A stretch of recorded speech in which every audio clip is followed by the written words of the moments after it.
Present perfect tense, হ্যাঁ, present perfect perfect tense, present perfect.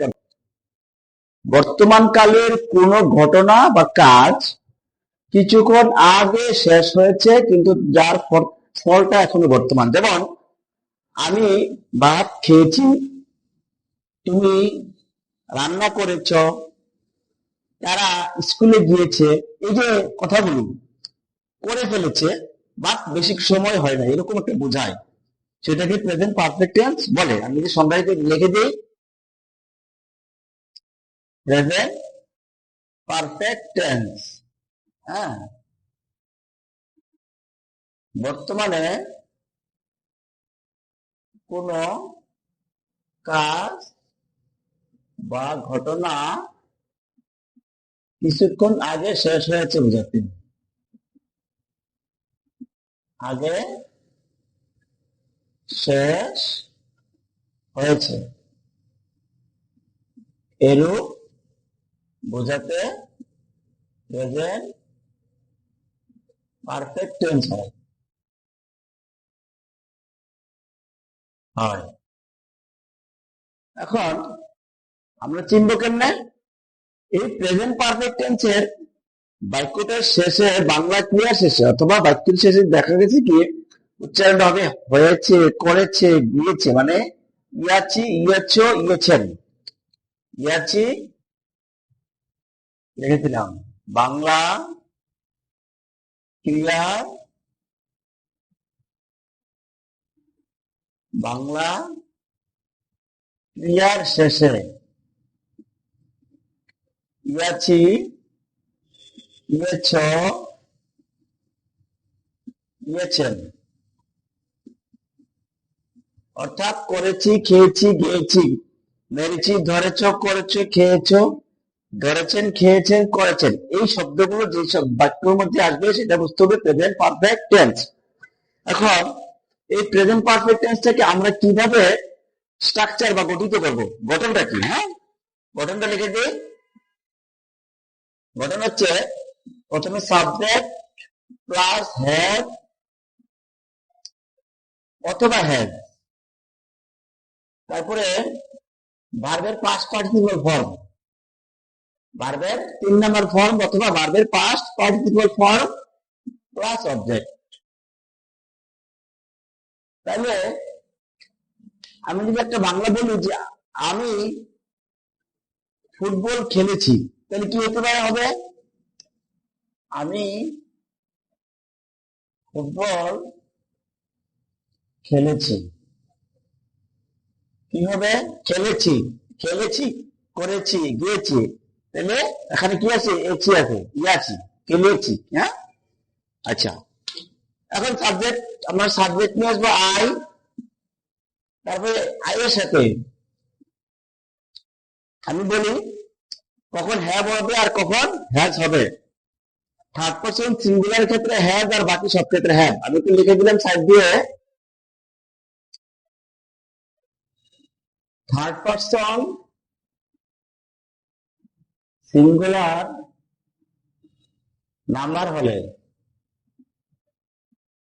হলে has, আর বাকি সব ক্ষেত্রে হ্যাভ, বাকি সব ক্ষেত্রে হ্যাভ বলতে, হ্যাভ বসবে। তাহলে থার্ড পারসন সিঙ্গুলার হলে যেমন হি, সি, ইট, তারপরে হচ্ছে কোন নাম, এই সমস্ত ক্ষেত্রে হবে হ্যাভ, আর বাকি যত ক্ষেত্র আছে সব ক্ষেত্রে হ্যাভ বলবে। তাহলে আই এর ক্ষেত্রে হবে হ্যাভ, আই হ্যাভ। তারপরে কি ভার্বের 3 নম্বর হবে, এখানে ভার্ব কি? খেলা, এটা হচ্ছে ভার্ব। তাহলে ভার্বের 3 নম্বর ফর্ম কি? Play, played, played, play, play, played. তাহলে আমরা কি আনবো? প্লেড।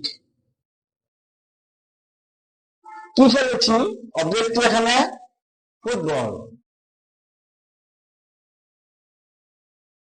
তাহলে আমরা ফুটবল আমি ফুটবল খেলেছি, কি? I have played football.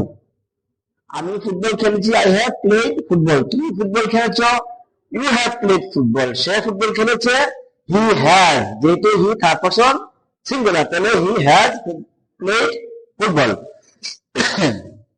এবার আসেন আমরা এই একটি সেন্টেন্সকে 6টি সেন্টেন্সে রূপান্তর করব।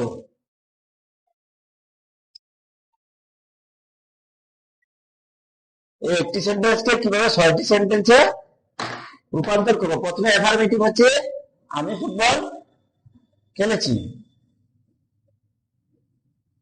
খেলেছি, এটা হচ্ছে অ্যাফার্মেটিভ, হ্যাঁ, আবেদক, অ্যাফার্মেটিভ। তাহলে এটা হচ্ছে আই হ্যাভ প্লেড ফুটবল, এটা হচ্ছে আমি ফুটবল খেলেছি। এখন আমরা যদি এটা নেগেটিভ করি, না বোধক করি, তাহলে কি হবে? আই, আমি, আচ্ছা বাংলাটা লিখছি দেই, আমি ফুটবল খেলি না, খেলিনি, আমি ফুটবল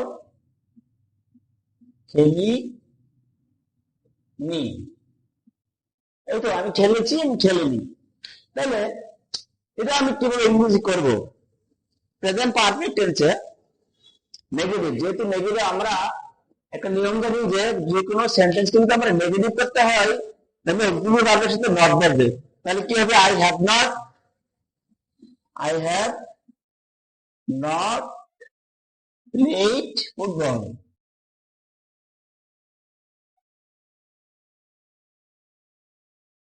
আমি ফুটবল খেলিনি, I have not played football. এবার আমি কি ফুটবল খেলেছি, প্রশ্নবোধক, এটা হচ্ছে নেগেটিভ, হ্যাঁ, নেগেটিভ।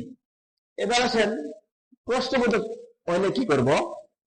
আমরা নিয়ম জানি যে প্রশ্নবোধক হলে আমরা অক্সিলারি ভার্বটাকে সবার আগে নিয়ে আসতে হবে। তাহলে এখানে অক্সিলারি ভার্ব কি আছে? হ্যাভ আছে। প্রশ্ন হচ্ছে আমি কি ফুটবল খেলেছি, আমি কি ফুটবল খেলেছি, প্রশ্নবোধক। তাহলে কি হবে?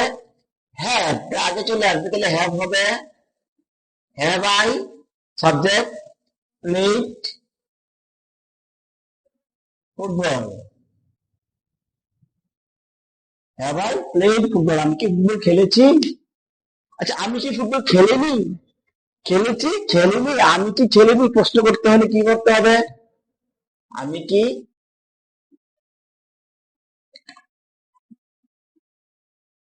আমি কি ফুটবল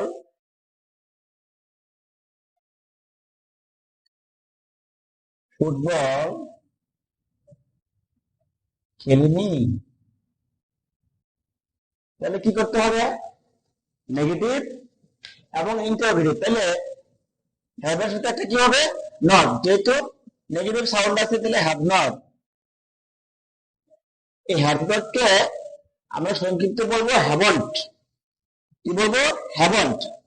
তাহলে হ্যাভ নট আই, শুধু অক্সিলারি ভার্বের সাথে নট বসবে নেগেটিভ হলে, হ্যাঁ, হ্যাভ নট আই প্লেড